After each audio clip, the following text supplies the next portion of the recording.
بسم اللہ الرحمن الرحیم۔ احادیث نبویہ، نماز کے فضائل اور وعیدات۔ بے نمازی پر شیطان قابو پا لیتا ہے۔ حضرت علی رضی اللہ تعالیٰ عنہ سے روایت ہے، انہوں نے کہا کہ رسول اللہ صلی اللہ تعالیٰ علیہ وآلہ وسلم نے ارشاد فرمایا کہ مومن سے شیطان اس وقت تک ڈرتا رہتا ہے جب تک کہ وہ 5 گانا نمازوں کی پابندی کرتا رہتا ہے، اور جب مومن نمازوں کو ضائع کرتا ہے تو شیطان اس پر جری ہو جاتا ہے اور اس کو کبیرہ گناہوں میں ڈال دیتا ہے اور اس پر قابو پانے کی ہرس رکھتا ہے۔ اس کی روایت ابو نعیم نے کی ہے، اور ابو بکر محمد بن الحسین بخاری نے اپنی امالی میں اور رافعی نے بھی اس کی روایت کی ہے۔ نمازی کو اللہ تعالیٰ کی رحمت گھیری رہتی ہے۔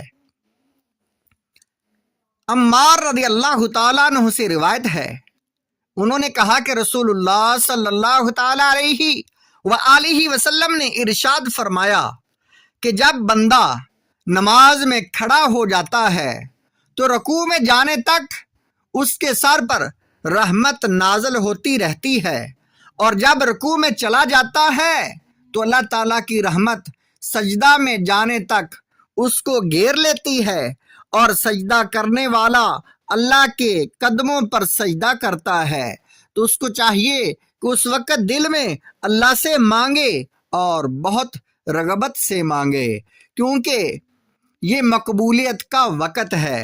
اس کی روایت سعید بن منصور نے مرسلن کی ہے۔ نمازی کے لیے اللہ تعالیٰ اپنے دربار کا دروازہ کھول دیتا ہے۔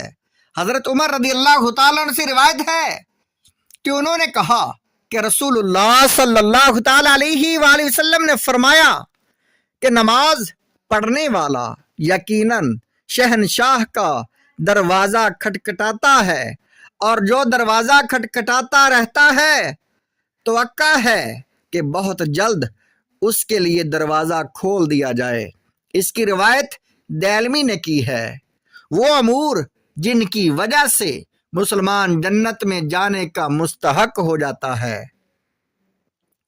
ابو امامہ رضی اللہ تعالیٰ عنہ سے روایت ہے، انہوں نے کہا کہ رسول اللہ صلی اللہ تعالیٰ علیہ وآلہ وسلم نے فرمایا کہ تم اپنی 5 نمازوں کو ادا کرتے رہو، اور اپنے مہینے رمضان کے روزے رکھا کرو، اور اپنے اموال کی زکوٰۃ دیا کرو، اور جب تم کو تمہارا امیر کوئی حکم دے اور وہ حکم خلاف شرع نہ ہو تو اس کے حکم کی اطاعت کیا کرو، تو تم اس کے صلہ میں اپنے پروردگار کی جنت میں داخل ہو جاؤ گے۔ اس کی روایت امام احمد نے اور ترمذی نے کی ہے۔ نمازی کی فضیلت اور بے نمازی کی وعید۔ عبداللہ بن عمر بن عاص رضی اللہ تعالی عنہما سے روایت ہے، وہ نبی صلی اللہ تعالی علیہ وآلہ وسلم سے روایت کرتے ہیں کہ حضور صلی اللہ تعالی علیہ وآلہ وسلم نے ایک دن نماز کا تذکرہ اس طرح فرمایا کہ جو شخص نماز کی پابندی کیا کرتا ہے تو قیامت کے دن نماز اس کے لیے نور ایمان کی زیادتی اور کمال ایمان کی دلیل اور مغفرت کا سبب ہوگی، اور جو شخص نماز کی پابندی نہیں کرتا تو اس کے نور ایمان میں نہ تو زیادتی ہوگی اور نہ اس کے کمال ایمان کی کوئی دلیل ہوگی، اور نہ اس کی بخشش کا کوئی ذریعہ ہوگا۔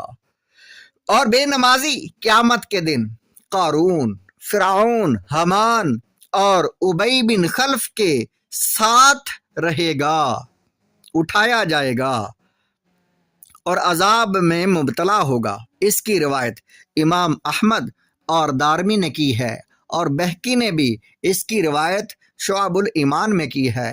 نماز سے نمازی کا دل منور ہوتا ہے۔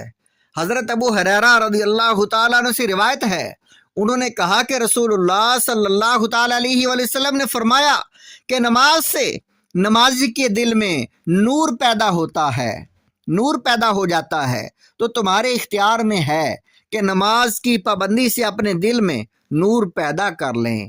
اس کی روایت دہلوی نے کی ہے۔ نمازی کو دوزخ کی آگ سے نجات ملتی ہے۔ حضرت انس رضی اللہ تعالیٰ عنہ سے روایت ہے، انہوں نے کہا کہ رسول اللہ صلی اللہ تعالیٰ علیہ وآلہ وسلم نے ارشاد فرمایا کہ اللہ تعالیٰ کی جانب سے ایک فرشتہ مقرر ہے جو ہر نماز کے وقت یہ آواز دیتا ہے کہ اے اولاد آدم، اٹھو، تم نے اپنے اوپر اللہ تعالیٰ کی نافرمانیوں سے جو آگ سلگا لی ہے اس کو نماز پڑھ کر بجھا دو۔ اس کی روایت ضیاء نے کی ہے اور طبرانی نے بھی کبیر میں اس کی روایت کی ہے۔